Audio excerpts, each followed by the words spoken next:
across the UK, on DAB+, on your smart speaker, on your smart TV, and on your side. This is Talk.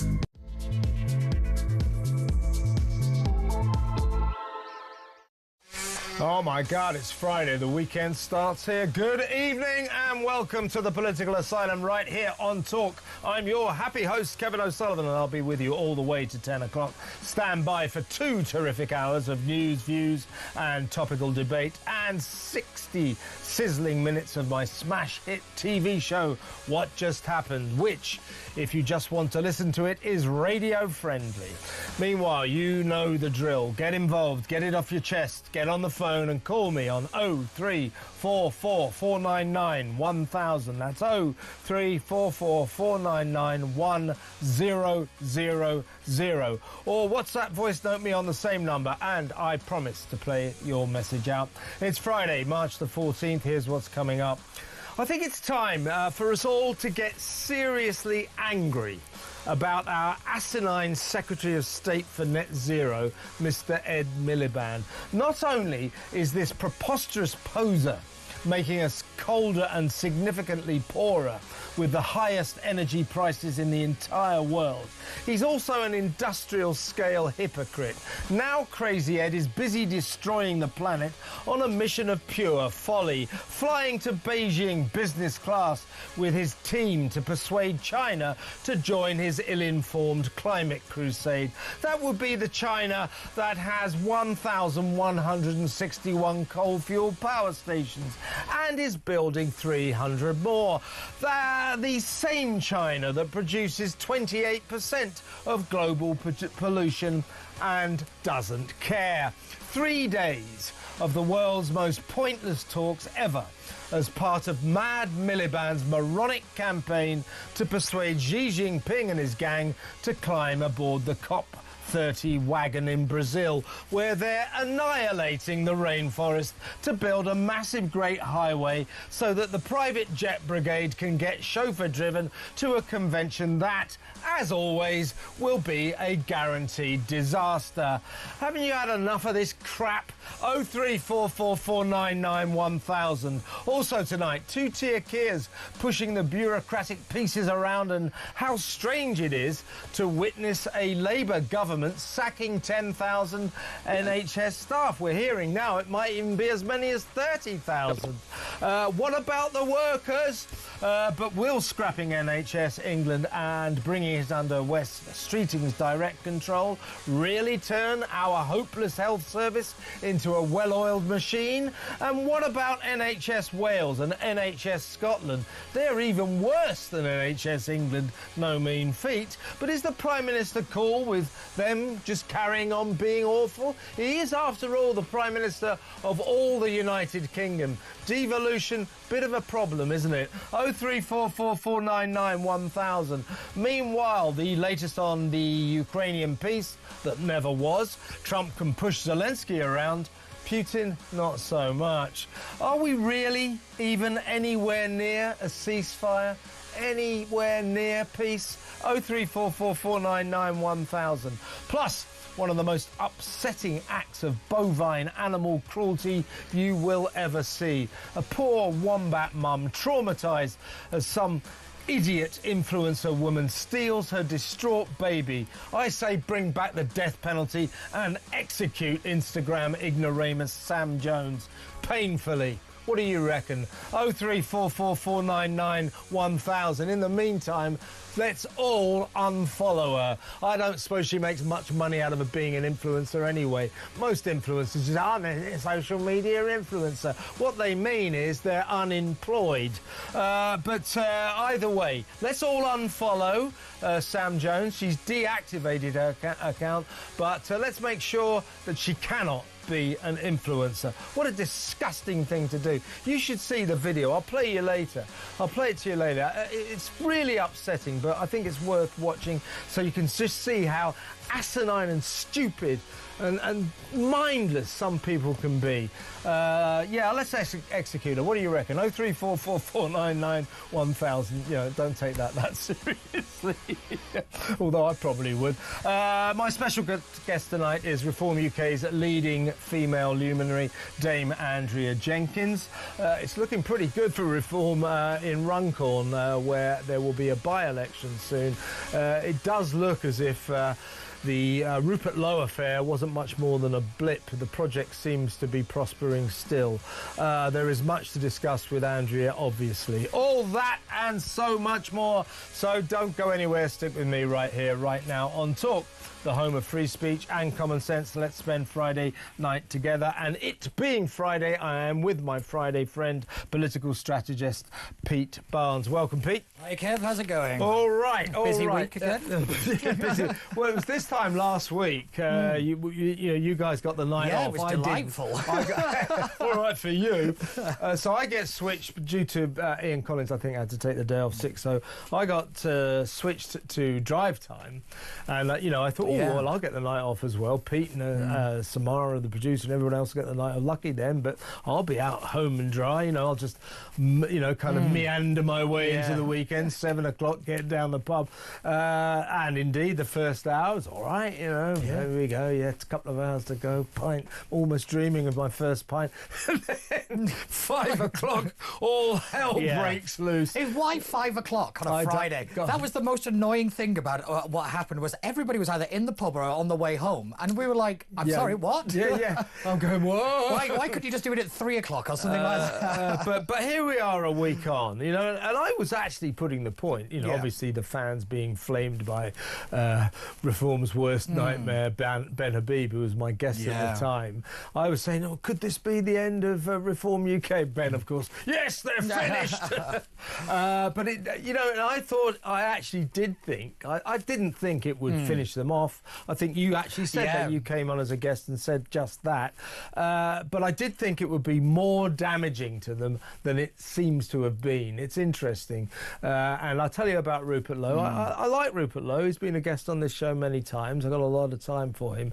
But he is doomed to discover a universal truth. It's cold on the outside. That's very true. The worst thing you can be is on the outside. But the one thing I will say about all this is, politically, it's really damaged Reform internally. There is still that schism that exists amongst the Reform base, and that base is becoming a problem. I mean, look what happened when Nigel said he wasn't going to run for an MP. Look what happened with Shamima Begum. Look what happened with Tommy Robinson. Every single one of these issues, it explodes 10 times higher because they haven't got control of the base just yet. Yeah. This has been a party political broadcast on behalf of the Conservative Party. It's called reality. Yeah.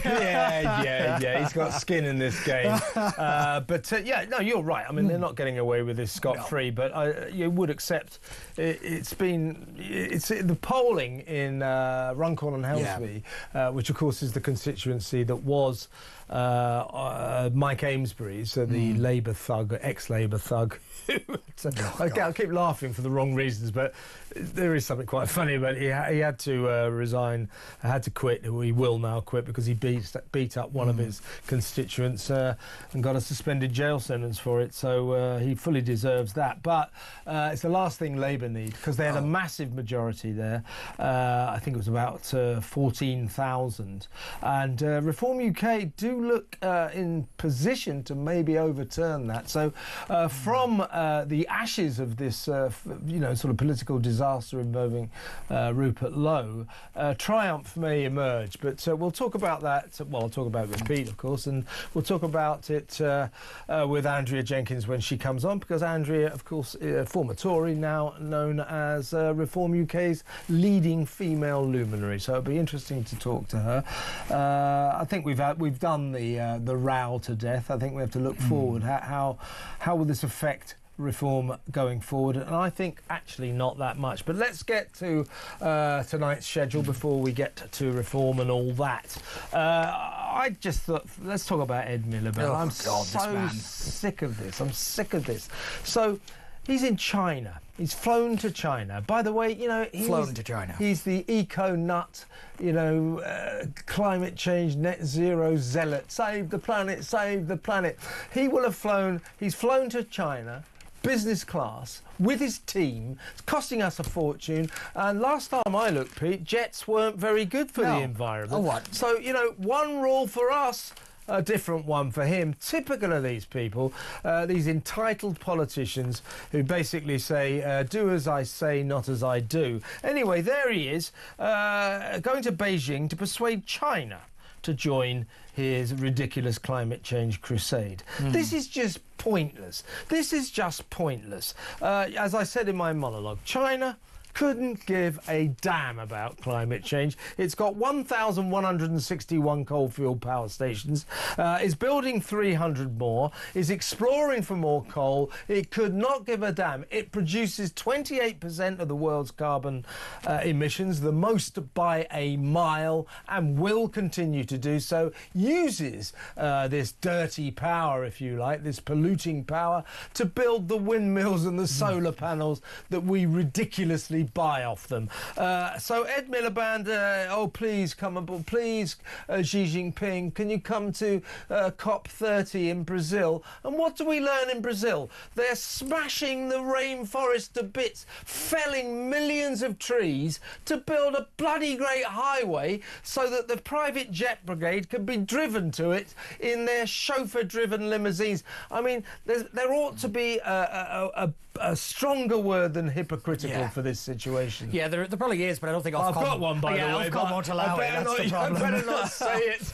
No, but this is the real point, is they want to build this global axis working in favour of climate change and all this kind of nonsense. It's absolute twaddle. Because it really is, because they run around and say that the green economy is growing 3 times faster. Yes, but they don't talk about the 12 billion in subsidies that we give it. You know, there is so much behind this, and you bang on when it comes to China, because what this really is about is the supply chain for the rare earth metals that we need to build things like the batteries that we're going to need in the future.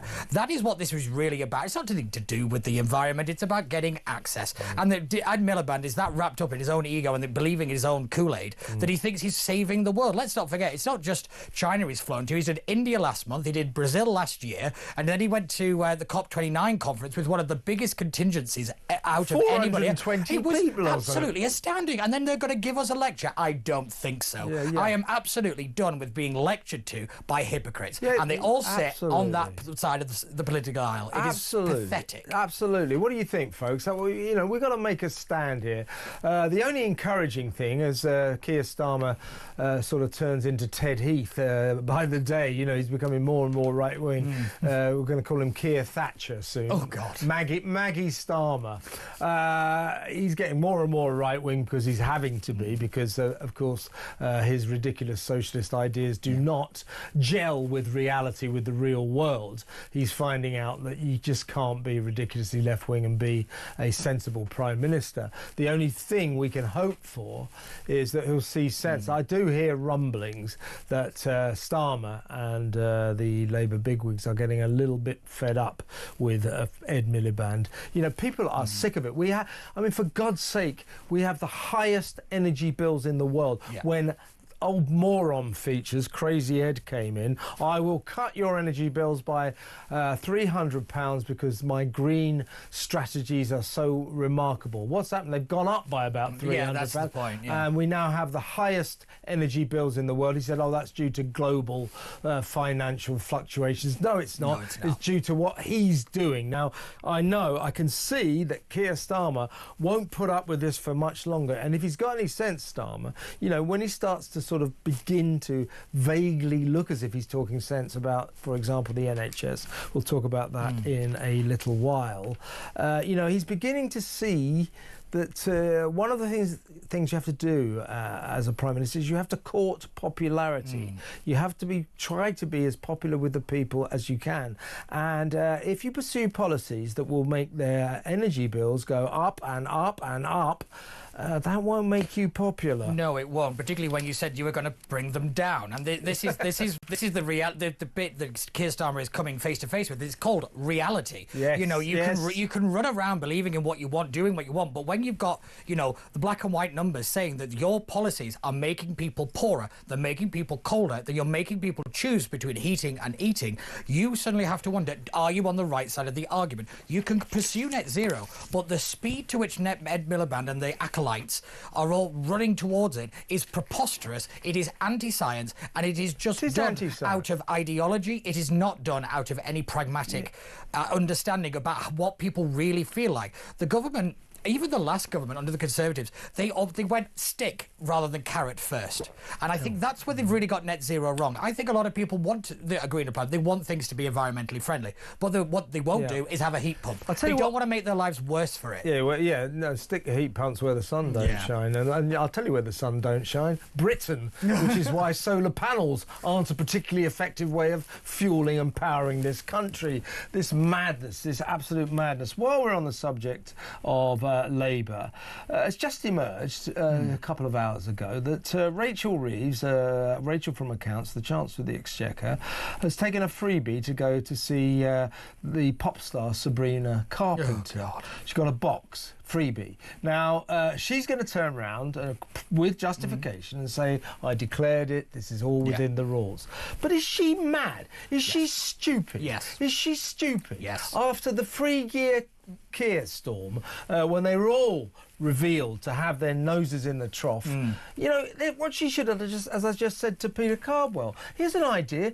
Rachel, don't go and see a pop star that you probably hadn't heard of until they offered you free tickets to. Go out for dinner or something. You know, I mean, come on. Do you know, as part of me feels like that she did that deliberately, because let's not forget... Yeah, don't you tell me what to do. That, because Keir Starmer knocked her back very publicly over the absolutely abysmal growth figures, which I suppose we'll talk about. We will. Starmer said that this has nothing to do with Trump's tariffs, which was Rachel Reeves' excuse for why the economy hadn't grown. And he knocked her back very publicly, which is odd for a Prime Minister to do. I wonder if she's done this to say, you want to play games in the press? I'll play games in the press as well. That's a really interesting I think that theory. Is what she's doing. But that would require intelligence and forethought, which I don't believe she has. I think your theory is way too clever for her. Yeah. A clever statistician would do just that. Yeah. She's not clever. No. She's really not clever. Let's just quickly talk about the economy. What has it grown by 0.1%? Yeah. It's just pathetic. But again... Well, has it gone down? I think it's gone down. It's gone down by 0.1, I think. Yeah, it's gone down by 0.1%. It was predicted to go up by 0.1, but it's actually gone down by 0.1. But the reality is they're coming out with this, it's geopolitics, it's supply chains. And to a degree, they're right. But we have to remember, the economy is about choices. There is X amount of money, and they are making choices on that. They're choosing the carbon capture. They're choosing these green foreign aid projects. And then coming back to us after taking 40 billion in taxes, saying, can we have some more, please? I don't think so. Yeah. This is literally, you've given all the candy to the kids, and now they're coming back to more. And it is just absurd. It is not how you run the economy. And Rachel Reeves should resign, or if Starmer's got any, guts, he should fire her. But he can't. This is the reality. Yeah. He just can't. So the chickens are seriously coming home to roost after that dreadful October budget, the £40 billion tax grab, which, of course, ruined any chance of growth. The temerity of them to say, we're the party of growth. Oh, by the way, we're going to tax the hell out of you. We're going to tax the hell out of businesses. We're going to set national insurance soaring so that loads of small businesses will close. How could you have growth after that? Well, anyway, all of us said that. Anyone with half a brain said that. It's quite clear. Rachel Reeves is lucky he's only got a quarter of a brain. But we all said that. And guess what? It's happening. Yeah, definitely. It's not growing, it's shrinking. Yeah, if you look at the NI insurance increase, has absolutely decimated small and medium enterprises. That's 16 million people who work in that area. That's people's jobs, it's mortgages, it's livelihoods, it's their life. And the government has just yanked it away from them because they just want to fritter it away. This is the point, is that they have made choices, and the choices have hurt the country. They've hurt the economy, probably irreparably to a great degree, and they will take no responsibility, because don't forget, Keir Starmer went in front of the liaison committee just before Christmas and he said, I wouldn't change a thing. So he does not care, or he won't admit he got it wrong. And I've said this time after time. The most dangerous thing about politicians like him and Rachel Reeves, they never say they got it wrong. Yeah, but, there is that thing, isn't it? In politics, sorry always has been the hardest word. And then, of course, remember when Nick Nick Clegg sort of reversed the policy. Yeah. And he said sorry for the student tuition fees. And it was like, and everyone went, well done, Nick. You know, how refreshing to see a politician actually apologise, because it used to be in their culture. Yeah. And then like every day for about 3 weeks, MPs were quite, sorry about that. We're really sorry about that. Oh, God. Sorry about that. Yeah. You know, they could never get anything right, can they? No, they can't. But then, to be fair, you know, most of them can't tie their own shoelaces, if we're being brutally honest at this point. Exactly. The bar is so low. That's exactly right. But you know what they say about Keir Starmer? Among his many weaknesses, he's pretty much economically illiterate. He doesn't understand economics. No, not a clue. He does not have a head for figures, which is odd for a bureaucrat. But it is very concerning that he is overseeing the economy with Rachel Reeves, well, you know, Rachel from accounts, who, again, has no grasp of this. She knows she's got this wrong. You can tell with some of the moves that she's made with the third runway at Heathrow and all this stuff that she knows she's got this wrong. The green third runway. The green, yes. Joe, do not get me started on that nonsense. So they want to build a third runway at Heathrow, which of course will increase the planet-destroying massive passenger jets flying into London, you know, tenfold, thousands coming in. But they're trying to say, because of Ed Miliband, this will be a green runway, as if the only things that are going to come in will be hang gliders, you know, and people in parachutes or something. It's the fact that Ed Miliband just did a 180 on his position and had just pretended like it was perfectly fine. That just shows the man is duplicitous or a moron and should not be in government or be in the House of Commons. And I also think he's on life support politically. He's finished. I think he's finished. Well, I think that the axe might fall. He's just so ridiculous, so mad, so juvenile. Frankly, an embarrassment to send to a country like China. You imagine those Chinese. I mean, they're grown-ups in China. Yeah. They'll be laughing through their teeth at him. Yeah, but the thing is, he'll probably meet an intern or something like that. No. Yeah, Xi Jinping couldn't make it, but he's been kind enough to send his grandson. Yeah. His 12-year-old grandson, right, let's go to break. When we come back, we'll talk about the NHS. You better stay tuned.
You're suggesting that this is all it's all Rachel Reeves' fault that there's no growth.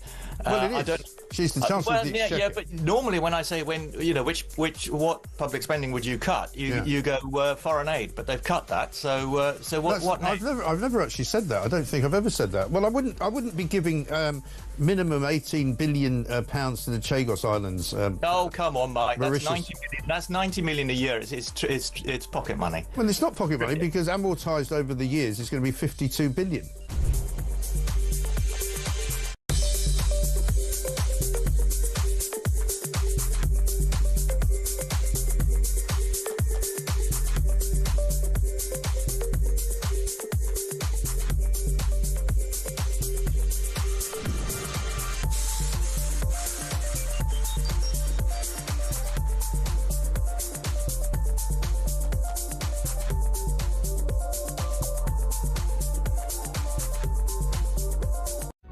Across the UK, on DAB+, on your smart speaker, on your smart TV, and on your side.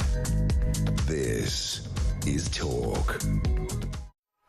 Welcome back. I'm still with political strategist Pete Barnes. Well, Sir Keir Thatcher, we learned yesterday, is about to sack 10,000 NHS staff. Ugh. Well, now that's from NHS England, which is going to axe and bring the English part of this health service under direct control of the government. What could possibly go wrong?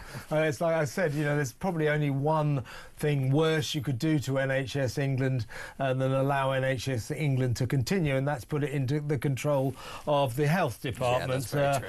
But the leader of NHS England, or the incoming new chief executive, a guy called Sir Jim Mackey, he says that he thinks that at least 30,000 people may go. 20 to 30,000 will lose their jobs. It's a very strange spectacle, isn't it? Labour sacking thousands and thousands of workers, as they always used to say. What about the workers? Sir Keir Thatcher, don't care about the workers, they're getting fired. I mean, I want to be careful here. I never like celebrating anyone losing their job. I've lost my job many, many times, usually because I'm being sacked. But I'm used to it. I'm a journalist. Journalism is a precarious trade. But for most people, they hope to keep their job for life. And when they lose their job for whatever reason, it's very traumatic. So we're not celebrating this. But I do think if they go through with this plan, it is a little bit of sunlight. It's common sense. The NHS is disgustingly over-bloated, more than 1 million staff. So if they do streamline it like this, a good idea. I just don't trust them to do it efficiently or properly. It's going to cost, by the way, to get rid of these 10, 20, 30,000, it's going to cost hundreds of millions of pounds to get for the redundancy deals. Oh, yeah, so it's estimated that in savings, realistically, it'll be about 100 million. But if you kind of wonder, that's it, I'm with you, Kev. I don't believe this until it actually happens, and that's my big problem with Labour on anything like this. Because let's not forget that NHS England was the world's largest quango, but, they're on about, it's got about cutting waste. But I wonder if this is some kind of Elon Musk-esque Doge thing that they're going down. But the reality is, while they're getting rid of this one, they announced 11 quangos in the King's Speech, and there's now, I think there's still 300, I think there's over 300 quangos still in existence. So, I think they've created 22 of their own. They have. Yeah, it's absolutely staggering how many they've well, it's the Tony Blair model, isn't it? It's subcontract government to unelected the stakeholder technocrats. Society. Because what you do is you pack it full of your people, and then you give them semi-autonomy. Like the sentencing council. Prime example, absolute prime example. But I do actually agree that a lot of this should go back to politicians and back to a democratic way. But let's be honest, it's just rather like Brexit. We gave control back to the worst people. But what about that other point I made? As I say, with reservations, I'm all in favour of this, because I don't like seeing 30,000 people losing their jobs. That's sad. But in terms of efficiency in the NHS, I'm all for this. It needed to be done. But the spectre of devolution hangs over this. Yes, it does. Because Keir Starmer is, after all, the Prime Minister of the United Kingdom. In the end, he calls the shots. Now, when he says he's going to sort NHS England out. As I said earlier, incredibly, no mean feat, but NHS Wales especially, but also NHS Scotland are even worse than NHS England. But they're just going to carry on. So what about them? What about them? So the problem, I think devolution definitely has a big problem, you know, 1 foot in, 1 foot out, who's got what power, who's got this. But for me, the real problem of all of these bodies is accountability. All, like you said, NHS Wales and NHS Scotland are abysmal, yet nobody's been fired. Yet the people at the very, very top are still in their positions. They still get the titles, they still got those gold-plated pensions and everything. They're not held accountable for the terrible decisions that they make. Absolutely, but this is what the NHS England move is all about. Yeah. It's about making what won't be NHS England, but what is currently NHS England, accountable to West Streeting, the Health Secretary. But what does that mean? So the English Health Service will be accountable to West Streeting, the Health Secretary. To me, it makes a lot of sense. NHS Wales and NHS Scotland will continue not to be accountable to the Health Secretary. So it's a bit of a patchwork quilt, isn't it? Yeah, but like you said, this is the big problem of devolution, and it's one rule for one rule for another. This is that. It doesn't make any sense, and this is why things always get into complete chaos. And I think that was shown very clearly over COVID and the different responses from different NHS trusts and all the rest of it. The most staggering thing to me about the national NHS is they don't talk to each other. Like, how do you not talk to each other? Like, one trust doesn't talk to the other. And you ever tried to talk to your GP? Well, yeah, good point. But I don't think I know. I couldn't even tell you who he is. But this is the point: is that, you know, this on such a basic level, this organisation is so disjointed and so fragmented that actually fragmenting it further, which I actually think this will do, because I don't believe it's going to be whatever Keir Starmer and West Streeting turn it into, because interestingly West Streeting didn't even know this was happening. It was announced on him apparently, but that's interesting. Yeah, he had no idea. But he's just going to be the latest of a long line of health secretaries who, my favourite don't fix the broken. I love it whenever NHS. he has an idea and then he goes in for re-education. But no, but this is the reality. But there is an interesting politics bit on this, is that this is going to lead to huge amounts of job losses. The trade unions will not like that. Is Keir Starmer about to pick a fight with his own they've playmasters? already made that clear. Yeah. I mean, then that's the point. You've got a Labour government that is slashing welfare, attacking the benefits system, saying we've got to cut back, now firing 30,000 NHS staff. As I say, when socialism clashes with collides with reality, it very often ceases to be socialism. Very true, but Starmer is really testing his management of the party. You had the foreign aid fallout over Annalise Dodds. A lot of them didn't like that. There's an 88 rebellion rumoured over the welfare bill, and this on top. Starmer is going to test whether he's got control of that majority or not. You know what Labour and socialist politicians are like? Their virtue, signalling their virtue, is far more important than the welfare of the nation, isn't it? But, you know, there's this long-standing assumption, this automatic assumption that all devolution is good. I think that we should think about this, because the more you devolve, I know, you know, like you give mayoral city, you give cities their own mayors and all that, London, Liverpool, etc. You know, I can see that's a good thing because there are local issues that need to be decided locally and all that. But the more you do that, the less power the Prime Minister and the government have. Now, we, in a sense, we elect the government, and then the Prime Minister, the government, presides over a mosaic of sort of small fiefdoms over which he has no power. And that's the same. So, he made a big thing. Well, you know, it must be a kind of NHS England. I won't put up with this anymore. But he will put up with NHS Wales and NHS Scotland. The thing you have to remember, though, is that Starmer still has the ultimate power of introducing an Act of Parliament to trash the lot of it.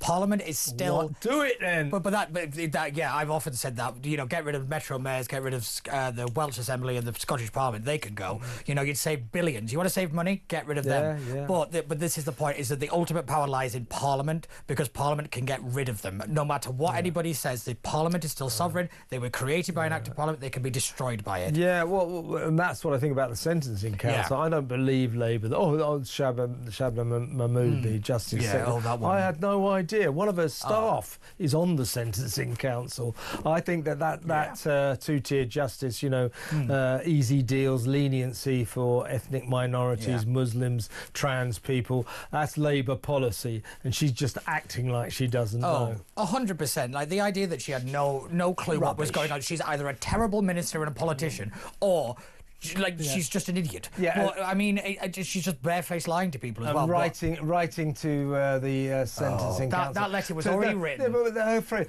registering her displeasure. Here, as you just said, you're the government. You're the Justice Secretary. I'll tell you what I'd say. I'd say you change that. You get rid of your two-tier clause right now, or I'm the boss. I will axe the Sentencing Council. You will cease to exist. Oh, definitely. Do you not remember the other week we talked about the General Medical Council and their decision over trans doctors deleting their medical records, where Streeter was like, well, this is a terrible decision. Well, do something about it, Wes. You're the health secretary. You're the government. You have the power to do something. Don't use the Quangos as the excuse that they are. They're independent. They're not independent. They're packed full of their own people. And you get one token right-winger on everyone, and then they usually boot it out as quickly as you can say right-wing. I have here in my hand a piece of paper. This spells peace in our times. That was Anthony Eden, and guess what? Was that Anthony or was that Neville Chamberlain? Neville Chamberlain. Get the right one, Kev. All that drama and I mucked it up. Neville Chamberlain. You remember he went to Germany and then came back saying, this is peace. I've done a deal with Hitler. Well, I wouldn't necessarily say this is an analogy for the current situation, but I'm looking at all the headlines, very credulous headlines in the papers saying things like, Putin agrees to peace. Oh, yeah, right. Yeah, right. I don't like saying this, but I think we're probably as far away from peace in Ukraine as we've ever been. I appreciate what Donald Trump's trying to do, but I think he's come up against a brick wall. We'll talk about that next. Stay where you are.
Across the UK, on DAB+, on your smart speaker, on your smart TV, and on your side. This is Talk. There we go. Right, let's talk about peace in Ukraine, peace in our time. As I hate to say this, but I think it's all being really overblown. Now, well, let's. This is Donald Trump on the latest situation. The latest situation is, of course, that the American delegation have flown to Moscow. I think they're on their way back there. I think they did have some words with Putin himself, and. You know, they've gone to, come on, Ukraine has agreed to peace, or has agreed to a 30-day ceasefire, no questions asked, you've got to do the same. Now, you know, it was always obvious, wasn't it, Pete, that Trump, that Putin, he was always going to say, look, you spent the last 2 weeks pushing Zelensky around in Ukraine, and now he's bowed to every demand you've made. He's doing everything you tell him. You know, this is I'm Vladimir Putin, and this is Russia. You ain't pushing me around. So Steve Witkoff, the American envoy, Trump's envoy, has been talking to the Kremlin, and basically, so then everyone goes, oh, it's brilliant. You know, Putin has said that he agrees in principle to a ceasefire. Well, the ceasefire, his demands are Ukraine gives up all the disputed territory. Ukraine cannot be protected by a foreign peacekeeping force, and it's banned from joining NATO. In other words, total capitulation. As Ronald Reagan said, peace is easy to achieve. All you have to do is surrender. Yep. Now, Putin's sidekick, Yuri Yushkov, has dismissed this ceasefire as nothing more than a chance for the Ukrainian forces to regroup and rearm. I think these are weasel words from Putin. He's gone down to Kursk, where they've retaken that area, wearing his military fatigues, announcing that all captured Ukrainian soldiers must be treated as terrorists. And the problem here is that, contrary to the sort of bovine EU chorus of all hail Ukraine, the orthodoxy that Ukraine is winning, I'm afraid Putin's winning, and therefore he ain't going to agree to any peace deal anytime soon. Yeah, do you remember what I've been saying this for weeks? Yeah. That this is exactly what was going to happen, because this is the point. You're now seeing Vladimir Putin play the game. He is so much better at this than most other world leaders we have ever seen. Donald Trump said the ball is in his court. You've given him the trophy of the bloody match before you've even got to the actual playing of it. It is staggering to me just how badly this has been organised, and they are desperate to continue to sell it by saying, oh, well, like you said, he agrees in principle.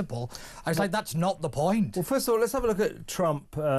Still, look, I'm an admirer of what Trump and Vance and the gang are trying to achieve, and I think it's great that they've aggressively pursued peace, and I don't give a damn about, they were rude to Zelensky in the Oval Office. That was all part of the process. They've got Ukraine where they want. They've now had to accept that Zelensky is utterly sincere about peace, so they've reinstated military aid and intelligence sharing. So basically, America's back in the game now. As they said, the ball is in Russia's court. Here is Trump on this whole ongoing psychodrama. At this moment, we have people talking in Russia. We have representatives over there, Steve Witkoff and others, and they're in very serious discussions. As you know, Ukraine has agreed, subject to this, what's happening today, to a complete ceasefire, and we hope Russia will do the same.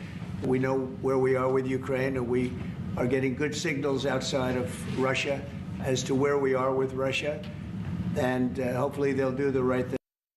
Yeah, hopefully they'll do the right thing. Good luck with that, Donald. There's a lot of hopefullys, and there's a lot of, well, we hope they'll do this, and maybe they'll do that. Yeah. Here's our Foreign Secretary, David Lammy, parroting that bovine, all hail Ukraine. Ukraine is winning EU orthodoxy. Check it out.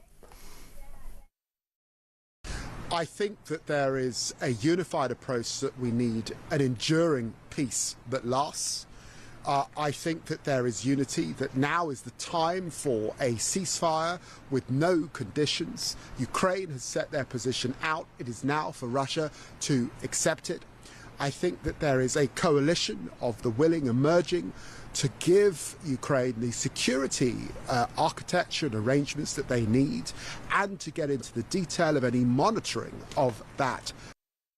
Do you speak Lammy? 'Cause what was Unfortunately, that all about? I mean, the best bit there is Load there's a of crap. coalition of the willing is forming. No, it isn't. it isn't. No, it isn't. This is the big thing. Without America, this will continue. They need that security guarantee. And the reality is, Trump has backed himself into a corner here because if he doesn't get this deal, he has to get involved because his ego will not allow him to be beaten. So I wonder if this is what Vladimir Putin is. He's goading him in further and further and further. And Trump doesn't want to walk away without a deal because it'll show that he's not the great negotiator that he chooses to be. And it will be Ukraine that suffers because, like you said, they're supposed to give away this territory. We wouldn't do that. So why would we expect the Ukrainians to do it? I've got the Times here. This is one of these great admirer of the Times, of course, part of the same company as Talk. But I do think this is a very credulous headline. If you're not watching on the telly, the headline is Putin backs ceasefire in Ukraine, but on his terms. What that actually means is Putin doesn't back the ceasefire. No. His terms are total surrender, total capitulation by Ukraine. Ukraine can't do that. Ukraine won't do that.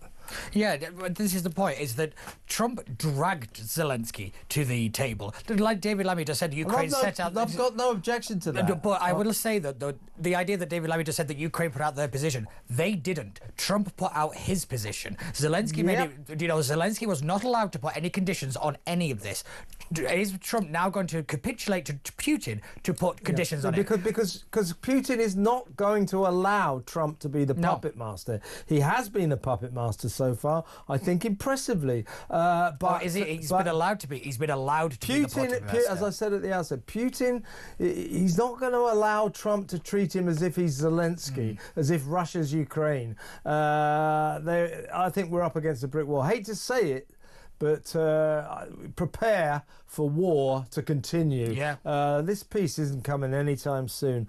Let me know what you think, folks. Maybe I'm wrong. I hope I'm wrong, but I don't think I am. What do you think? 03444991000. When we come back, we are going to change pace. We're going to talk about this awful incident. It's really horrible in Australia. This influencer, American influencer called Sam Jones, who, as far as I'm concerned, I hope she burns in hell.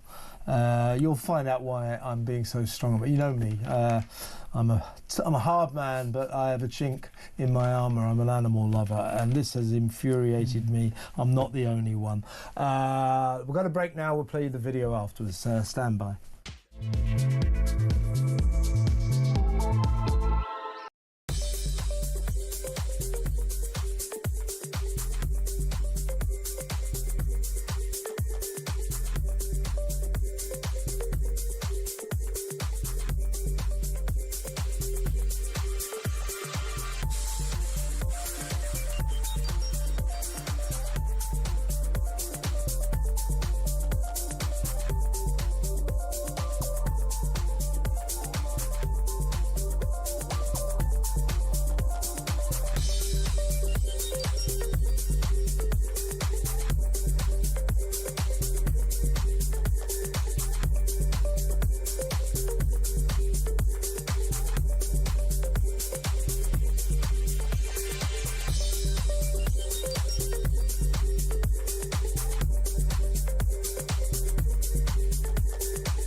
if you lionise Hamas and terrorist organisation, you should be kicked out. And frankly, you should never step foot on British soil again. And I started to do that. I revoked the visas of 2 individuals who were falling well below the standards we should expect. Unfortunately, they then appealed, and activist judges in the High Court upheld their claim, and I believe they're still here in the UK. That's totally wrong. It sends out completely the wrong message. If you come to this country, respect our way of life, respect our values. Otherwise, you can get out and never come here again.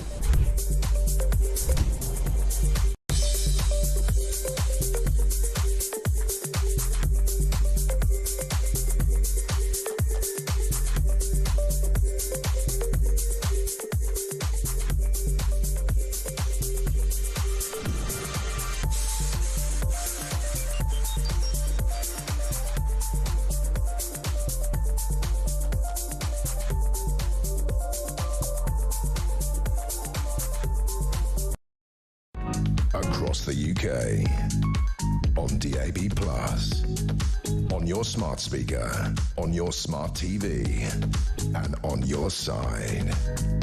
This is Talk.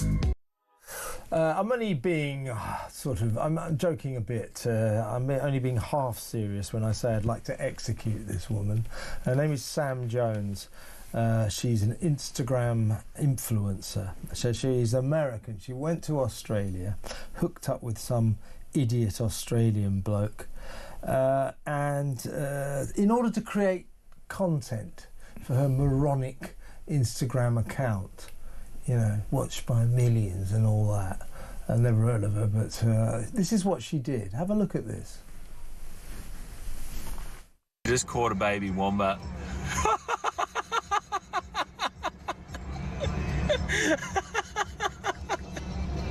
Look at the mother. It's like, oh, it's chasing after her. I caught a baby wombat.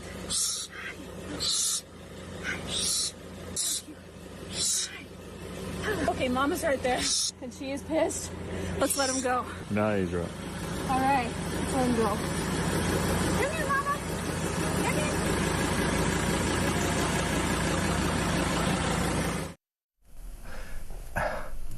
I mean, you know me, I'm not often lost for words. Well, I've got a few words I'd like to say, but this is a family show.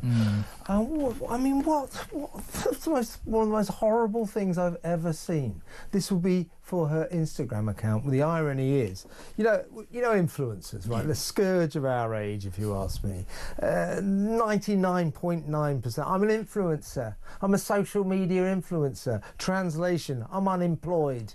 You know, most of them they're not influencers.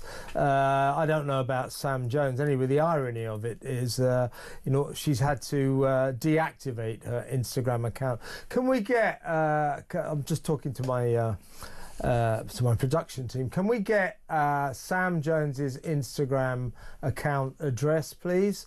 Well, let's put it on screen so everyone can take it down and unfollow her, just in case she reactivates her asinine account. So can we do that? That's what everybody should do. Unfollow Sam Jones, the wombat baby stealer. And that guy going, ha! Look at the mother chasing after her. Unbelievable. Unbelievable. What's wrong with people? What is wrong with them? Anyway, right, we've got it up there. There it is. It's at Samstrays, SAMSTRAYS_somewhere. At Samstrays_somewhere. That's her Instagram account. She has at the moment deactivated it because everybody's coming down on her, quite rightly. But if you follow her, unfollow her. See how much of an Instagram influencer she can be when she's got no followers. This is outrageous. Now, I haven't got a lot of time for the left-wing Labour ludicrous woke Prime Minister of Australia, Anthony Albanese, but on this one, he's solid. He's solid. He's immediately started looking into her visa deal, and he was going to kick her out of the country. Unfortunately, she's already left. So she's gone back to America, where I hope they treat her very, very badly. I mean, come on. Come on, what do you make of that, Pete? Well, the thing is, it just doesn't surprise me because of the sickens me. It sickens. But the thing is, when you look at this from the financial point of view, influencers are the new advertisement. Traditional adverts are dead. It's all social media. So if you look at like the top celebrities now, Ronaldo for one post is $3.23 million he gets. You know, even for the non-celebrity ones, you're looking at $100K to $300,000. You know, the amount of money. These are the good ones. These are the good ones. But that's the point, is that these people are being forced to do extreme things again and again for the views, for the clicks. And that's the thing, is pushing them into doing this absolute dreadful stuff. And it is very simple. If you don't like them, you don't follow them, and then they lose their power. But we have to be real that influencers aren't going anywhere. They're a very powerful machine, and they are part of it now. But we do have to start setting boundaries with them. You know, there's a great Instagram. They'll do anything for content, and that's the point. We have to start saying all these that's idiots enough. who jump off buildings and things like that. Yeah, they risk their lives to create content and sometimes die. I mean, how did we get here? This is ridiculous. You know, like people from The Only Way is this. Who the hell would go and buy something because Gemma Collins recommended you did that? It's incredible. But I do the opposite. Yeah, you know, anything Gemma Collins tells me to buy, I won't. Yeah, but this is the thing, is that people do. And what I will say is that there's a great Instagram account called Influencers in the Wild. If you want to see these lot be made fools of, just follow that account. It's them falling in the sea and being made idiots of. It's Influencers in the Wild. Okay. It's brilliant. If you're ever bored on an afternoon, just sit on that. It's absolutely hilarious because it just shows the nonsense. And that they're desperados. As I say, you know, of course people like what did you say that Ronaldo gets per? It's $3.23 million. Kylie Jenner gets 2.88, and Charlie D'Amelio was on 17.5 million she made from TikTok alone. If anybody with a company is watching, I've got nearly 100,000 followers on X. You know, I'm available, and I won't charge quite as much as 3.2 million per post. So at TV Kev, I'm available. But no, seriously, most of them are fantasists, desperados. Oh, I'm a social media influencer. They're work shy, lazy, and unemployed. Yeah, and they don't make any money from this at all. That's true. The vast majority don't. But what was quite interesting, there was a survey done with I think it was primary school kids, and they said, well, what do you want to be when you're older? The most of them said influencer, YouTube content creator, that kind of thing, because they see the kind of rich lifestyle that the very small amount make, that they suddenly think that anybody can do it. And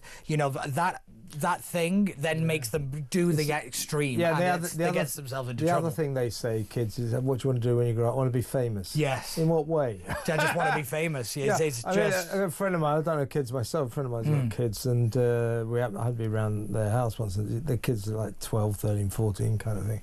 And, you know, suddenly it's me on the telly. These kids had never paid me any attention at all, and vice versa. Not very interested in talking to kids. After that, I mean, man, I was their hero, you know. Yeah.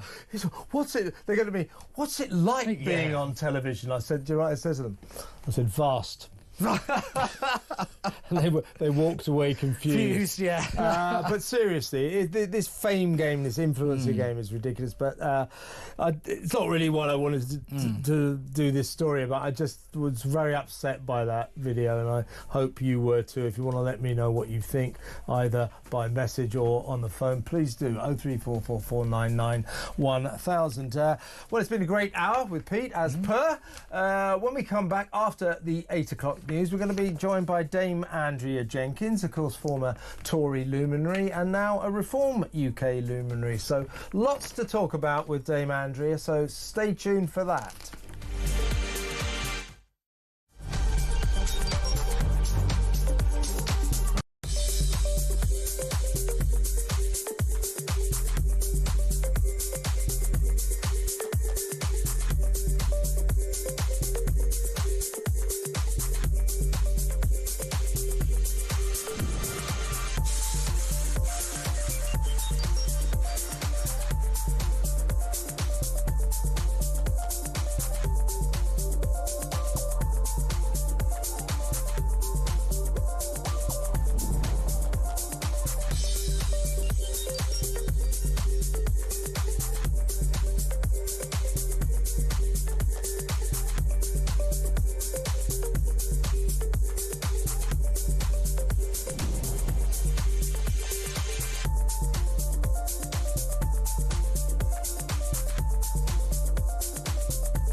across the UK.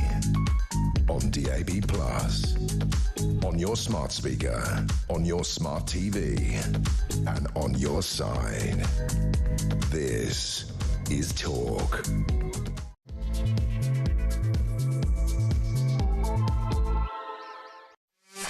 Welcome back. Now, as you know, I'm a very, very serious journalist, and I do from time to time cover the Meghan and Harry story quite a lot, actually, usually talking to Kinsey Schofield. I don't have any particular feelings about that too, by the way. I just find them fascinating. They're an interesting story. I think all journalists should be interested in them because the people are interested in them. But I do take my job very seriously, and so I thought I'd try to get into Meghan's shoes. You know, what's it like to make a lifestyle show, you know, based on your cooking and your garden and your kids and things. So I gave it a go. Have a look. Welcome to my beautiful home. What do you mean it's not my fucking home? Every morning I pick beautiful flowers from my beautiful garden and I feed them to my beautiful children. So what if you haven't got a fucking garden? I haven't really got any children. I hate fucking bees. Get me out of this bee suit now. I've always loved taking something pretty ordinary and elevating it. You know, like my husband.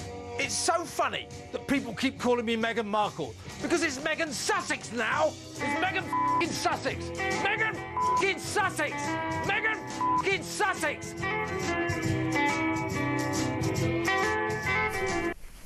Was that Meghan? Oh, good Lord. What a way to earn a living. No, seriously. How did you agree to that?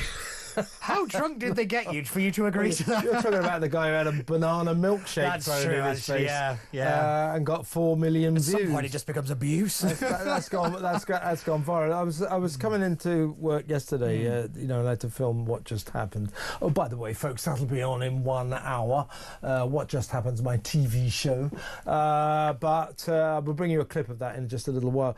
And so I had to come in a bit early, and I said, Henrietta said, my wife said to me, well, why are you going in early?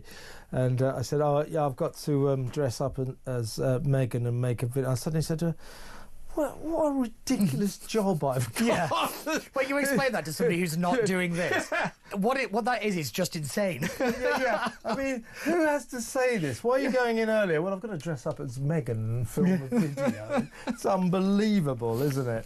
Yeah, What Just Happened coming up soon. We're just waiting for Andrea to hook up. But one of the things I wanted to discuss with her, we'll come back to it when we get her, is we stumbled across a story this week because somebody rang in with it. A fan of the show called Liam Liam Talley lives in Folkestone, and he got sick of walking around Folkestone and seeing all these migrants having driving lessons. So he put in an freedom of information request to Kent and said, you know, how much do you spend on free driving lessons for asylum seekers? And it was over £20,000 a year every year. So we'll discuss that now, among the many other things that we need to discuss with our next excellent guest. She is Reform UK's London mayoral candidate, described recently as the leading lady of reform, Dame Andrea Jenkins. Welcome, Andrea. Hello, good to see you, Kevin. Good to see you. Look, a number of issues. I want to talk about all sorts of things, and we do need to move past the Rupert Lowe, Nigel Farage fallout. But I had a sort of an interchange with Richard Tice in the middle of the week where I just said, look, as far as I can see, it's already passing and it will pass. I think what is interesting now is you've got the Runcorn by-election coming up, and it has just emerged that Reform UK are polling at 45% there, and could be in position to turn over a massive Labour majority of 14,000. So what that proves is, as many of us suspected, headline hitting though it was, that the Rupert Lowe affair was a blip, and it hasn't affected Reform's impressive progress. Would you agree? I mean, if I'm going on my own personal experience, Kevin, like when it hit on the Friday when Rupert put that awful article in, which I think was terribly bad timing. He may have his beefs, but you don't do it when we're 6 weeks away from an election. Look at all our council candidates, how hard they're working. And I was campaigning on the Saturday, not knowing what to expect in Grantham, and then also earlier in the week in Coningsby. And the reception was amazing, Kevin. And I think only once Rupert got mentioned. And what was remarkable, like you're saying about the Runcorn, that's from Labour. And I do find, right across the constituency, the county, that we're not only pulling off Labour, we're pulling off Conservatives as well. It's quite remarkable. But I'd say that, look, we've seen these polls. This is just one poll. And I don't want, no doubt other parties will and the media make a big thing of this, but they might be trying to set you up to fail. So yeah. I think that, look, let's just, once the candidate's picked, let's work our socks off and show that, as the slogan goes, Britain does need reform. Yeah, and the other interesting poll survey that emerged this week is that 70% of the country, and I think 70% of Reform UK supporters had never heard of Rupert Lowe. So in politics, name recognition is everything. I don't want to sort of depict Reform UK as a one-man band, but Nigel Farage is the man, isn't he? Yes. Behind whom you all follow, sort of thing. And I mean, why I'm loyal to him, Kevin, is because, look, this has been his life work for decades, 30, 40 years? And he's been there. He's been the disruptor who's actually, following his conscience, doing what he thinks right for the people. And I've seen it in the Conservative Party, actually, Kevin. People are in politics 5 minutes and then they feel, they start getting all this publicity and they start feeling, oh, maybe it could be me. But I think that, put egos to one side, get behind Nigel, and let's win the next election. That's the important thing. And this is the last thing we're going to say about Rupert Lowe, who, by the way, I should stress, I've always had a lot of time for him. He's been on this show a lot of time, but I've always liked him. I've never met him. He was the only MP who didn't reach out to me when I defected, actually. That's almost interesting, I think. But the last thing I would say is he is doomed to discover one of the facts of life. It's cold on the outside. It really is. So I think the Farage... I'd just like to reiterate, though, Kevin, I was hugely disappointed. Look, I'm somebody who's outspoken, as you know, Kevin, and I call for Theresa May to resign to fight for Brexit. And look, with him, I just think it was so selfish right near these council elections, to be honest with you, for him to... If he's got his beefs, wait till after the council elections, because so many people have worked their socks off, so many volunteers who are standing for the council. We should be getting behind them. Yeah, well, what we got, it actually happened this time last week. I think you were due to come onto this show, which didn't happen this time last week because we had a bit of a sickness problem, and I had to be diverted to drive time, sort of 4 to 7, and it was like meandering into the weekend, first hour, and then 5 o'clock, all hell broke loose. But here we are now, and I think there are other things to discuss. So what I'd like to talk to you about is something, first off, this emerged this week. I was just talking to my guest here, Pete Barnes, about it. I got a call from a fan of the show in Folkestone, a guy called Liam. And Liam said he was a bit fed up walking around his hometown, and he said he kept seeing these migrants having driving lessons. So he put in a Freedom of Information request to Kent County Council, saying, how much do you spend on driving lessons, free driving lessons for migrants and or asylum seekers? And they came back saying, well, it was 2 years ago, it was 3,000. 3 years ago, 3,000. The year before last, 5,000. Last year, 24 to 25, £20,143.86. And this is, so they stressed, I've got the letter here, they stressed that nobody gets free driving lessons from Kent County Council until they achieve refugee status, until they are officially asylum seekers. Well, last time I looked, asylum seeker is a temporary condition. Why are the people of Kent, and you can rest assured this is going on all over Britain, why are we paying British taxpayers for free driving lessons for people who may not even be allowed to stay in the country? What is going on, Andrea? I mean, can I ask for, is it Conservative or Labour-controlled council? That's a good question. I'm not sure. I think it's overall control, if I remember rightly, but I'm not. I don't quote me on that. I think it is.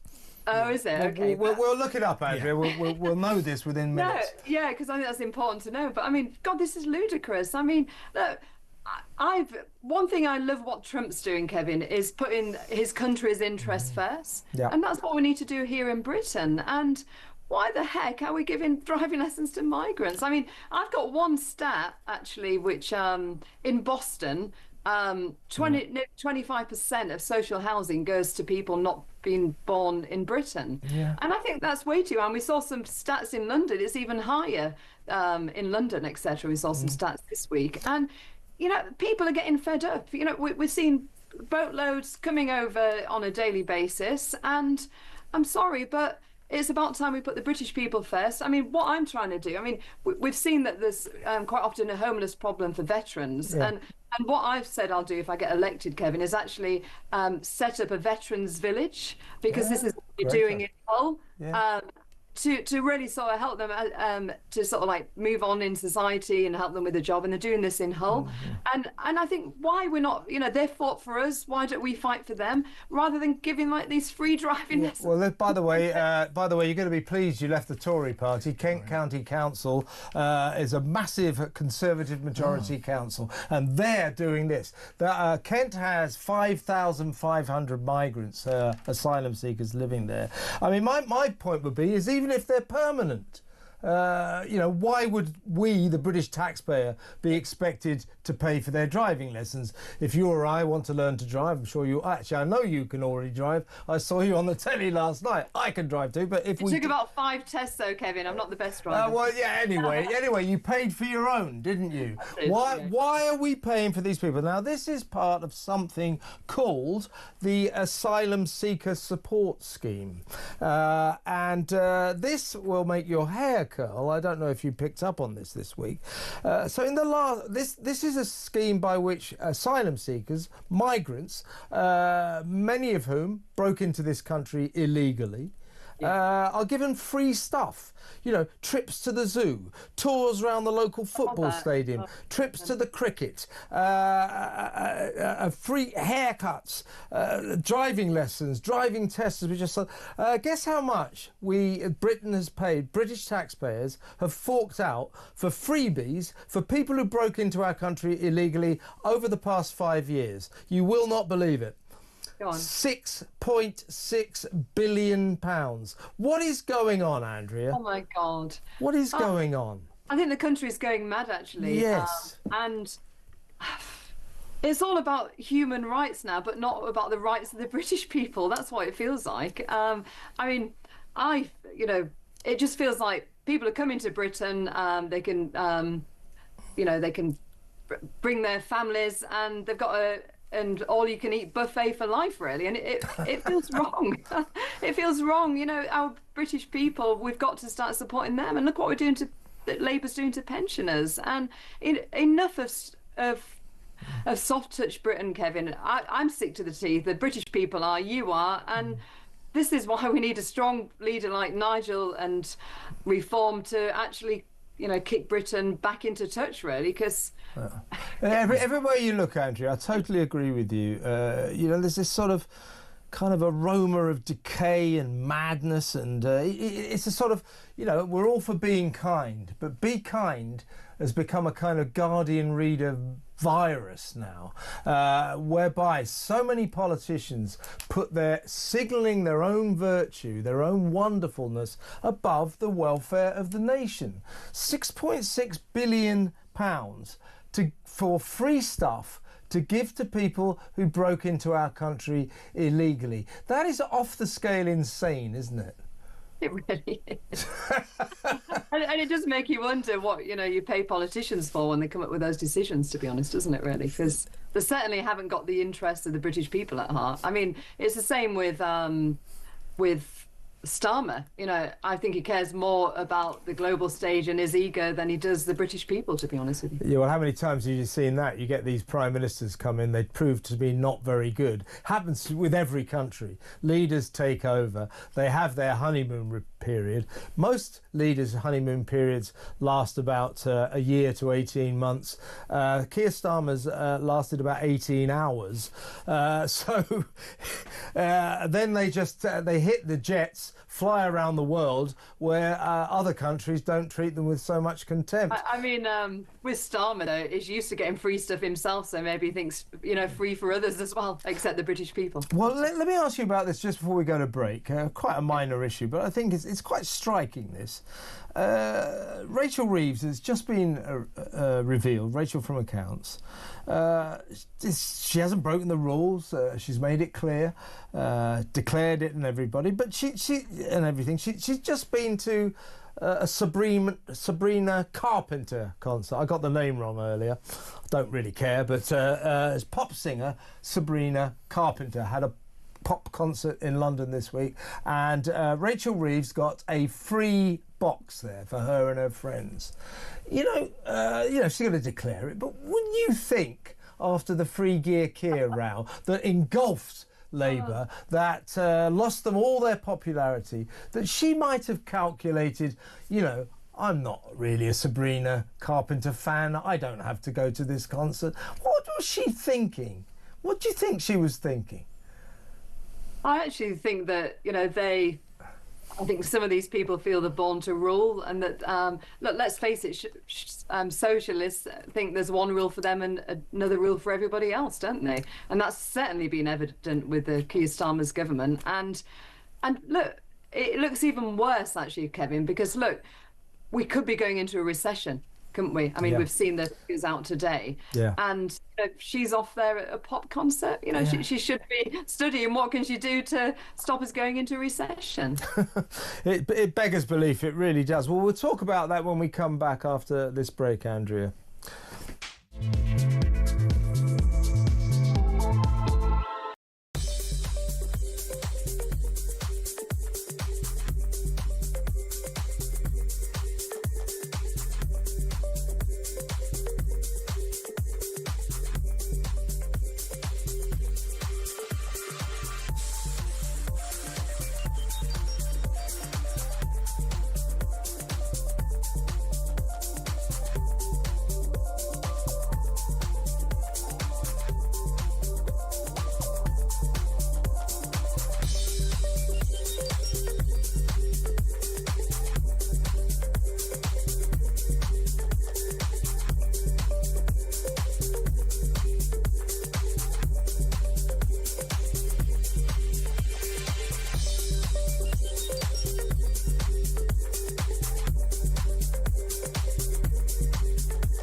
If you lionise Hamas and terrorist organisation, you should be kicked out. and frankly, you should never step foot on British soil again. And I started to do that. I revoked the visas of 2 individuals who were falling well below the standards we should expect. Unfortunately, they then appealed, and activist judges in the High Court upheld their claim, and I believe they're still here in the UK. That's totally wrong. It sends out completely the wrong message.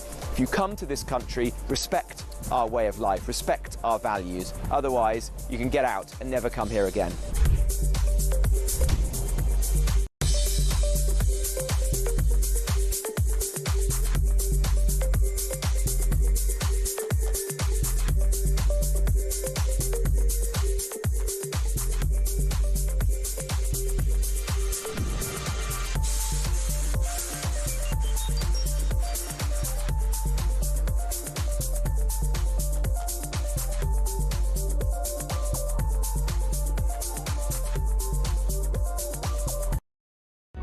Across the UK, on DAB+, on your smart speaker, on your smart TV, and on your side.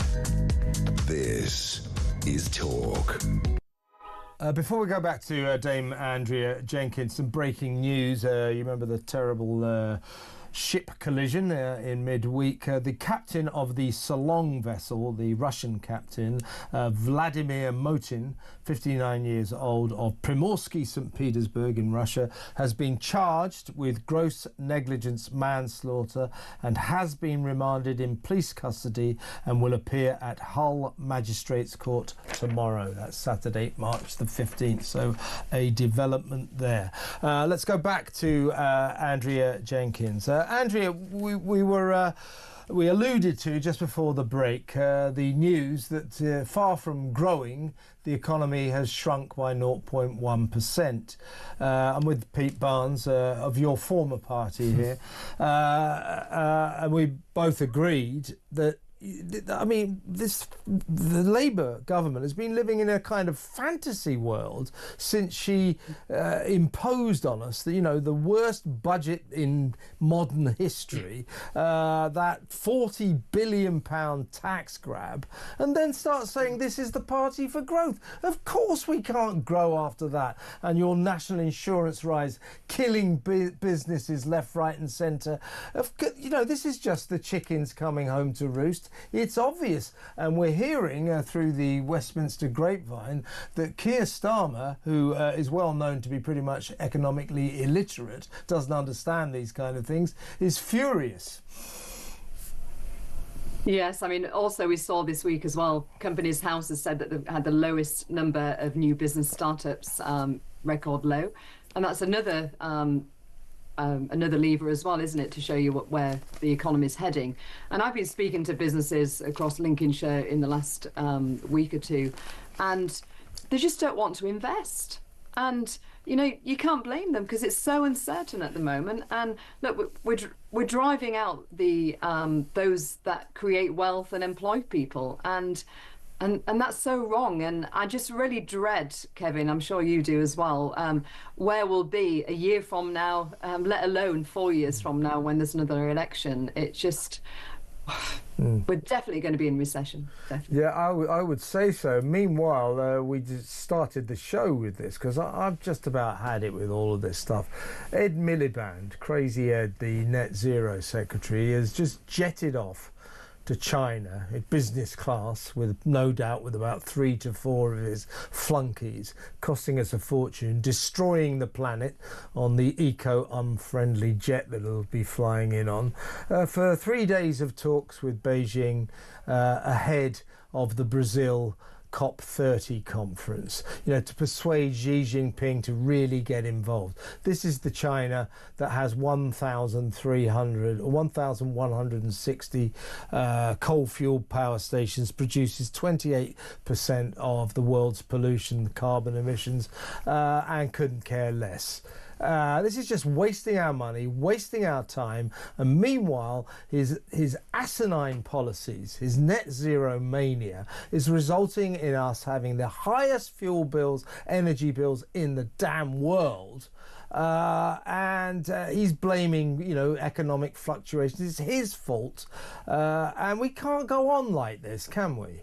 No, I mean, look, the Conservative government was too pro net zero as well. I mean, I joined Net Zero Watch as an unpaid director to try and challenge the status quo because, look, let's face it, all the three main parties, you know, it's only Reform who's fighting against this, isn't it? All the others three have got a unified view, so there's no scrutiny. But if I can just give Lincolnshire as an example, actually, because it's crazy. I've organised a rally with some anti-solar farm groups, which is tomorrow, and all the lefties are doing this hate march against Reform at the same time, which is ridiculous, trying to silence free speech. And do you know, Miliband's trying to build 37,000 acres of solar farms on farmland, and they're the breadbasket what feeds Britain, so it's affecting food security.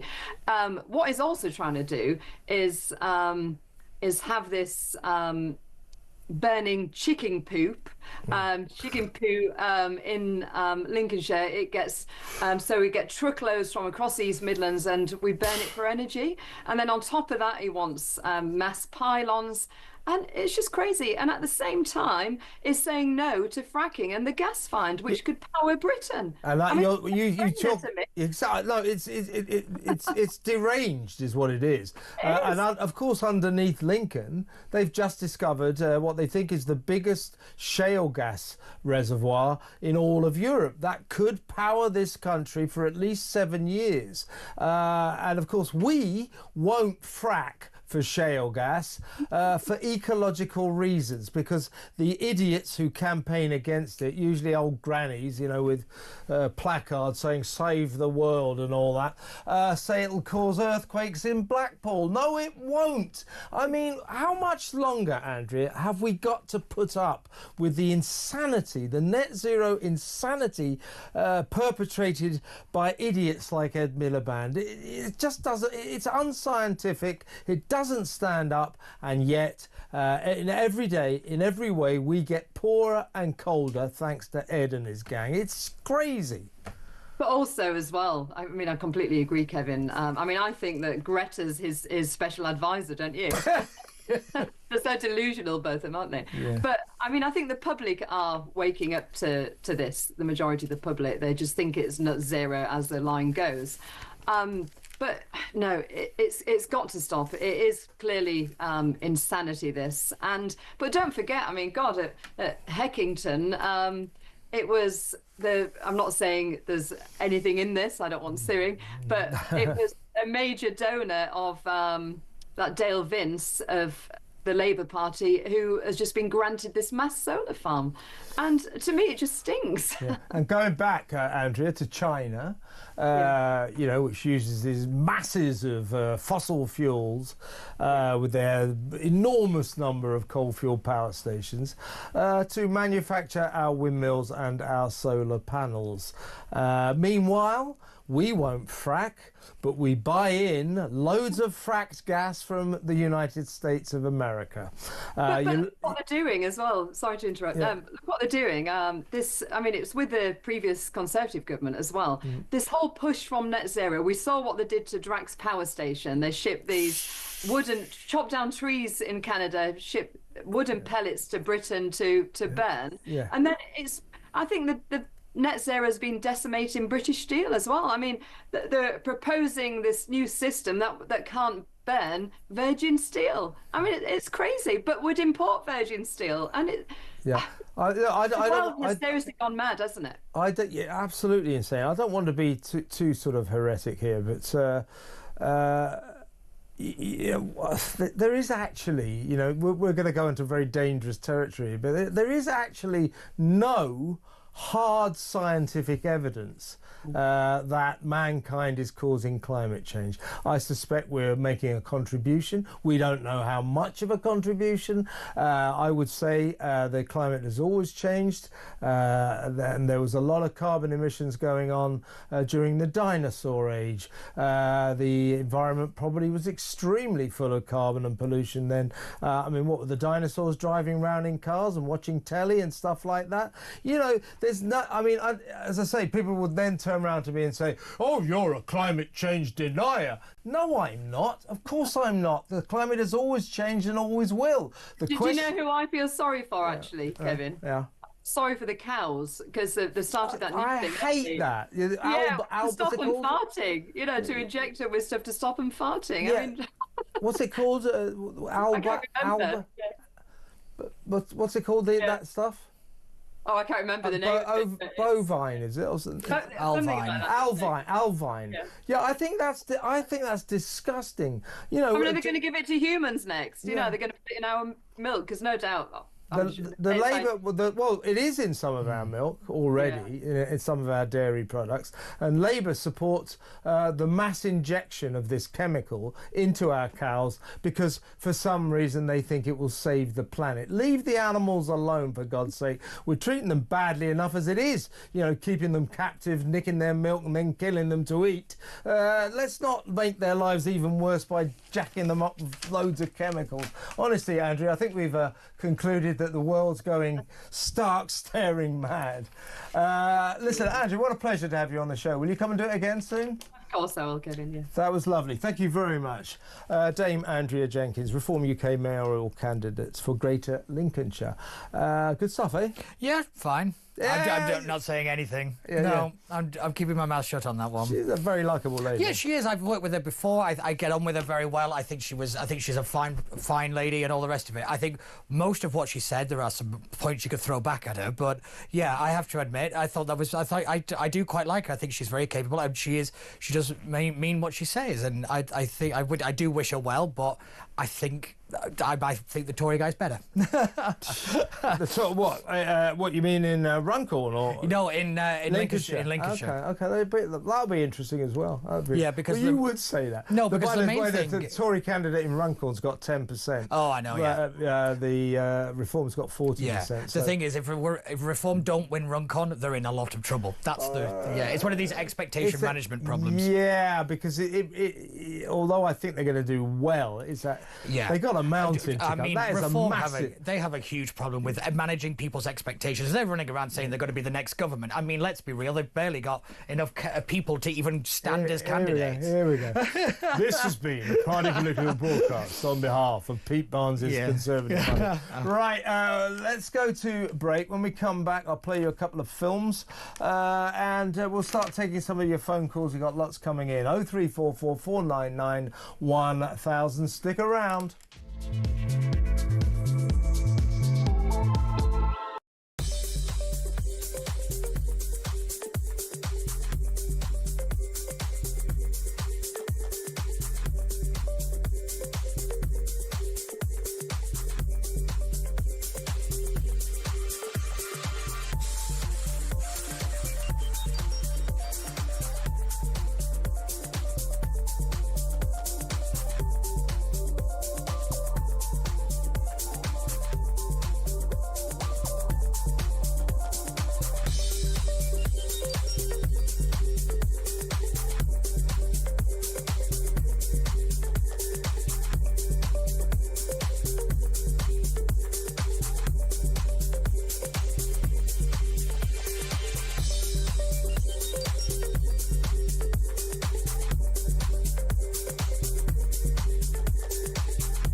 Across the UK, on DAB+, on On your smart speaker, on your smart TV, and on your side.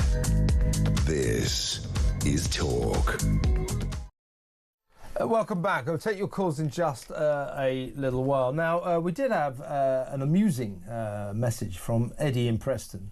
And he says Keir Starmer looks like Pinhead from Hellraiser. So we thought we'd make the comparison. What do you think? Let's have a look.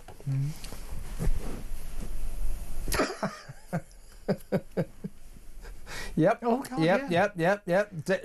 Dead ringer. If you're not watching, Keir Starmer's on the... I don't know which side he's on. I think he's the one on the right.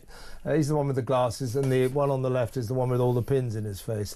But I think it was a reference to his hairstyle. Yeah, I think it is, yeah. Yeah. He didn't half use a lot of hair product. I mean, it's like Lego, isn't it? Where he's just kind of plopped on his head and then taken off. What does he do? Liquid cement on his hair or something? Yeah, I know. It does. It looks like a hat. It really does. It genuinely does. I know they always say that politicians need electable hair. That's always a big thing. It's what JFK always had. We never get a bald prime minister. You'll never get a bald prime minister. Or a bald president, yeah. The last bald prime minister we had was Alec Douglas Hume. Yeah. And look how well that went. yeah. Who remembers exactly. him? Who remembers him? Also, my show, What Just Happened, is coming up in about 25 minutes. Also, 9 o'clock, after the 9 o'clock news. Here's a little taster. And now, Samara, we've just heard, this just in, folks, she's unleashed, she's going to impose on us another one of her dreary podcasts. What's this all about? I know, I thought we were safe for at least a couple more weeks, but alas, we are not. Well, that's a reference to, so we were filming the other day, and just as we were going in to film, we learned, to our horror and dismay, the alarming news that Meghan Markle was going to unleash upon an unsuspecting world another of her podcast series. Yeah. This one is called Confessions of a Female Founder, where she interviews very, very successful business women tycoons who've started their own business as if she's a member of that fold. I know, yeah. The thing is, which idiot approved her to do another podcast? The amount of money... if you want to know. The amount of money this woman has cost major companies. I mean, in a way, it's quite impressive that she's managed to dupe them, but I mean, it's staggering. Do you know they used to do this thing where you're marked safe after a natural disaster? They should be marked safe after being around Meghan Markle. Honestly, she's a walking disaster. And by the way, with Love Meghan, it's got a second series. It's only got a second series because they'd already filmed it. They filmed it when they filmed the first series, and they'd always planned to just release it. It's cheap now. She hasn't had another series commissioned, and mark my words, that $100 million contract that her and old Ginger Nuts got, that ain't gonna last. That will be axed 100%, because they, to say that the return on that massive investment for Netflix has been meagre is the understatement of the century. Let's go to the phones. Let's talk to David in London. Hi, David. Do you want to talk about Ed Miliband? Yes, please, Kevin. And what you were saying before just now is absolutely spot on. We are not the climate deniers. It's the alarmists, the green lobbyists. They don't want to acknowledge that climate change has always happened in the past. Yeah, I don't want to pretend that I know anything about this, but I have a sneaking suspicion that if we had done nothing about this at all, and if we continued to just act like we always have done and just ignore it, drive diesel cars and fly everywhere we want and use all the electricity, just ignore it, don't do anything about the net zero or the planet, I have a sneaking suspicion everything would be just fine. Look, don't you remember Greta Thunberg saying that by 2024 the entire planet would be underwater? Yeah, I remember being at school and they're telling us that the Maldives would be underwater by about 2001. Last time I looked, it's still there. Yeah, exactly. So these prophesizers of doom, these catastrophizers, their prophecies never come true.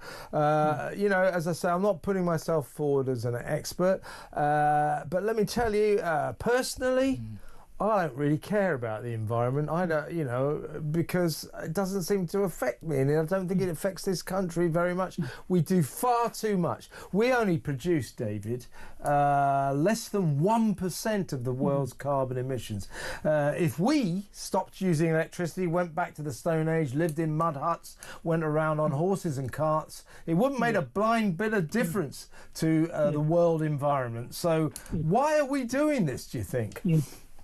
Kevin, we would have saved billions of pounds, but the point is, what people need to understand is the constraint payments, and as more and more renewables are installed, so our constraint payments are going to balloon out of control, because there's no way of storing the energy, and we have to pay for all of the energy that we produce, and we have to give it away, and we have to keep the gas stations open. And this is what's going to happen. Well, look, just before you go, David, stay here. Me and Pete will get involved in this.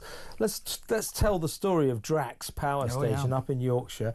It is the biggest power station in all of Britain. It was a gas-powered power station, gas-fueled power station, and because we have a policy that all of our power stations have to use renewables, they stopped it being, this is like 3 years ago, they stopped it being a gas-powered fuel station, gas-fueled power station, and they turned it into a wood pellet fueled power station. The wood pellets come from the forests of North America that are chopped down ruthlessly at great cost to the environment. Then they're sailed over here on massive, great pollution vessels, huge tankers chugging out loads of pollution into the air. Then they arrive here, they're piled into Drax Power Station, and wood pellets produce way more pollution than gas into the air. The insanity of that is something else, isn't it, David? 100%. I mean, wherever you look, the damage that these wind turbines cause, they create infrasound and wind shadows, and people need to be aware of this. They're making the life of sea life, whales and dolphins, hell. And bird blend. They're bird blenders. What about all the poor birds that? But you couldn't agree with you more, David. We are in the grip of a madness, and I'll tell you, in 100 years' time, people will look back on this net zero phase of humanity's history and laugh and say, "What were they thinking?" Yeah, exactly. What were they thinking? David, great call. Call me again. I know you will. That's David in London. Peter in Croydon is waiting, but let's go to break and we'll come back to Peter after these messages.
most embarrassing press conference I have ever seen at the White House. The South Lawn became Honest Donnie's car lot for about 2 hours. He was extolling the virtue of the entire Tesla model range. And do you want to know what makes it worse, Ian? He put on his X account later in the day the referral code that you get. If you buy one, you can get referrals to get discounts. And Donald Trump shared his referral code.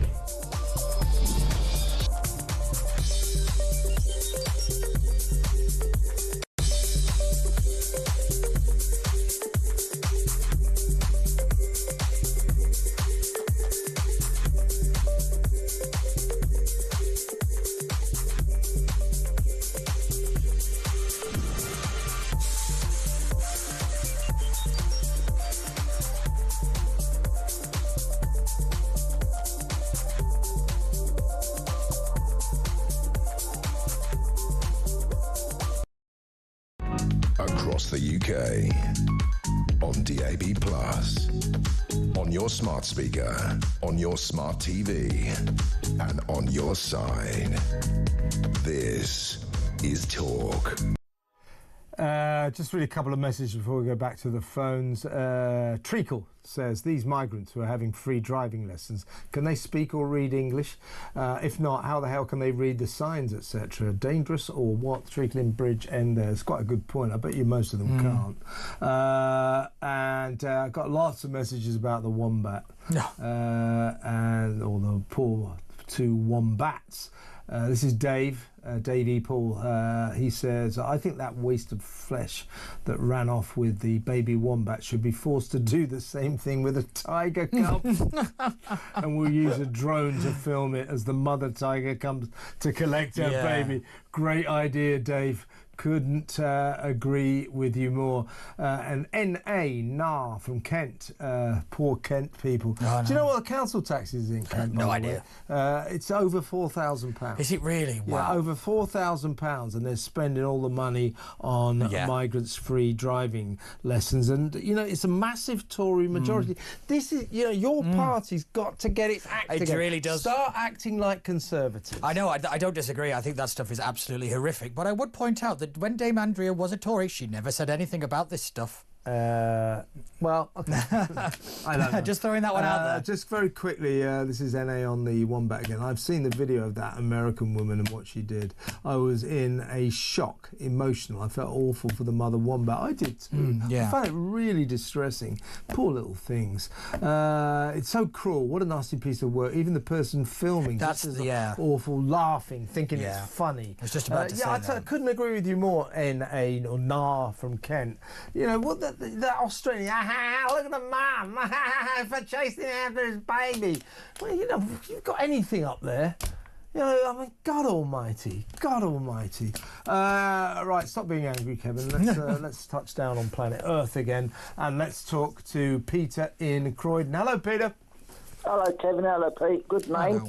Back at you. The two Peters. I'm in a Peter sandwich. You want to talk about the economy? What would you like to say? Oh yeah, the NI and VAT on private schools. Now, it doesn't affect me, but I used to work for a massive company in Lingfield. They housed a lot of special educational needs. Okay. Accommodation. They had an up and low school. Okay. And college.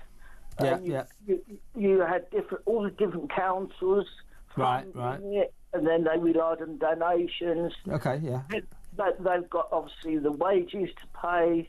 And so what are you saying, that the economy will hurt that organisation? Well, absolutely. I don't think there's enough focus on this, Kevin, because I mean I was a school guide as well, taking kids to the. That's how I got the job. Right. And I used to take kids to loads of schools. I mean these private schools.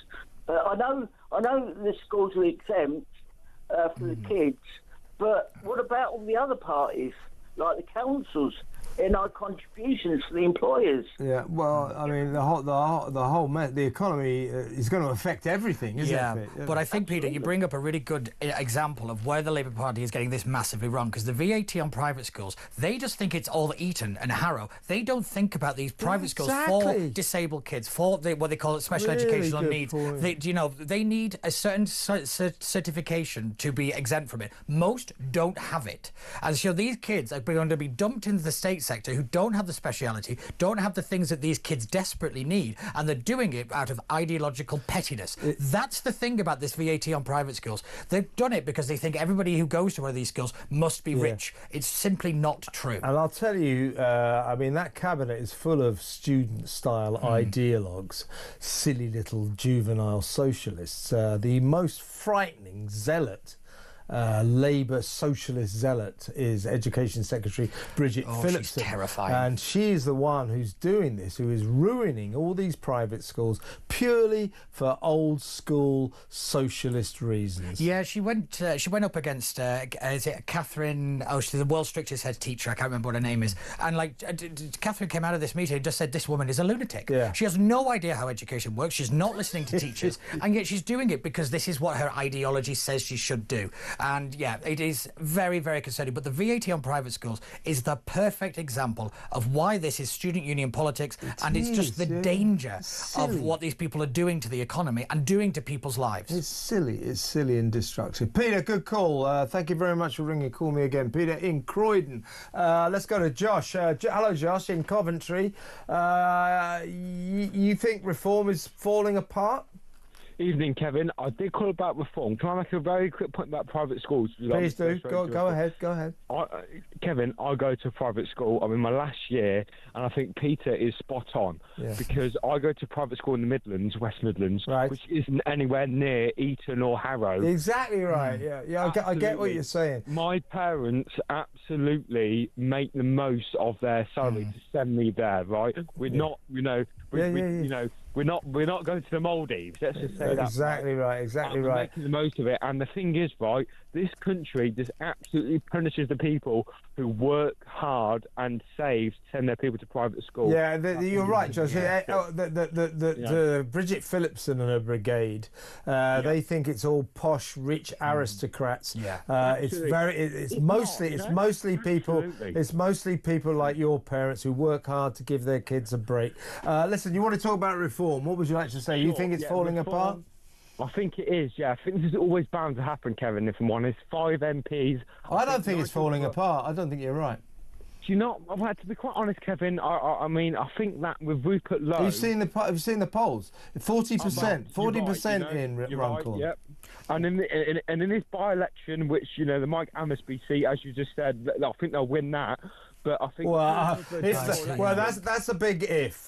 They might. If they do, it's going to be a sensation. The fact they're still in the game there, the fact they're in with a chance, proves that the Rupert Lowe affair has not destroyed them. Far from it. Absolutely, and I think to be quite honest, it's not falling apart, is it?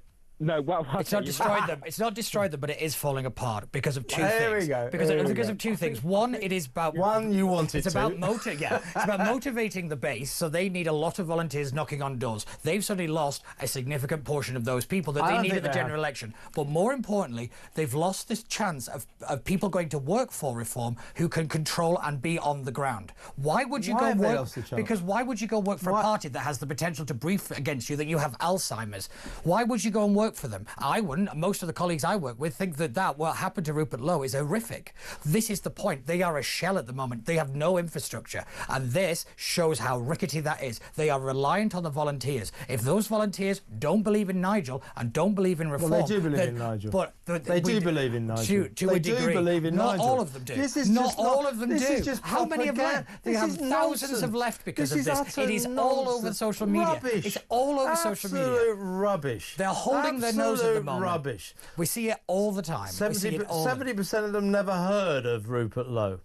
Well, do you know, the True, 30% of them might be the actual activists that True. turn out. They might have a lot of members, but activists and members aren't the same thing. I'm not here to bang the drum for reform, but reports of their death have been somewhat over-exaggerated. Like I said, this is not the end of them. They are still going to be a massive force to reckon with. They have, but this is a big dent. They're a nascent party. They're a newish party, and they've got a lot of organisation to do, but they've got loads of money pouring in. And well, that's not true either. And they will get their act together. If you look at the... what about the membership compared with your membership? Yeah, do you remember when Jeremy Corbyn had that massive membership and he didn't win either? You think that's comparable? Yes, I do. Oh, God, you lot are running around saying like he's got 200,000 members. They got all those members because Ed Miliband suddenly said you could join for 3p. Oh, so they only got them because they were free. Don't be ridiculous. That's a stretch. Well, okay, let's look at donor... Don't get you on here for propaganda. Let's look at donor contributions. Josh? Sorry, Josh. Should we go?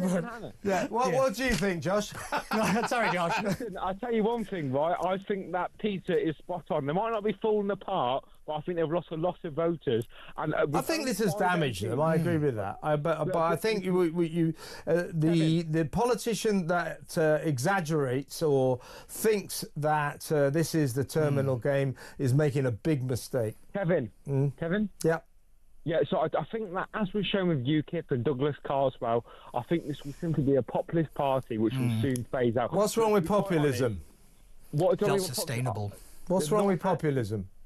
Well, I tell you what, you can't govern under populism. Kevin, can you tell me what reform are talked about with the NHS, right? They've not got the issues he's made. They've got to get their act together. They've got to get a general policy portfolio together. I agree with that. But Nigel Farage is deliberately walking slowly in that direction because there's a long way to go. Anyway, I just think we should give him a break, and I suspect they're going to do a lot better than people imagine. I also suspect, do not rule this out at all, that we'll never hook up with the Tories. We'll never hook up Reform UK. Just before the next election, it's got to. They might. They've got to. They don't have a choice. Nor do you. No, but the reality is, who's going to lead the negotiations in that? Nigel Farage. Well, it won't be Kelly Badenoch because she won't be the leader then. That obviously is going to be Robert Jenrick. Oh. Is she still alive? Has she said anything? Is Robert Jenrick just doing a pale? It's just a pale imitation. Is Kelly still with us? Yes, she is. Yeah. Or does she ever? Can't she speak? Well, she speaks. She got a sore throat or something? She didn't say anything all week. Unbelievable. It's Jenrick. Yeah, and, you know... You're enjoying this call, Josh. Listen, Josh, thanks for a call. You certainly got us rolling there. Thank you very much, Josh in Coventry. We can very quickly speak to Paul in Liverpool. Hi, Paul. You want to talk about that awful influencer woman, Sam Jones? Yeah, just a quick one on your guy there. Yeah. People don't need flyers on doors anymore. They've got the phone. That's not true. All the information comes down the phone, so that's gone. And Nigel Farage, I'm not being funny, he could blow up tomorrow and they'd still vote for him. I think you're right. I think Farage has got a lot of power. Yeah. Anyway, influencers, Paul, quickly. Your radio station has a lot of power, Kevin, you know, as they do. Why don't your radio station contact Instagram and say, listen, take it down? I've already told everyone to unfollow her. She's actually deactivated her account because she's getting such a pile on. But to totally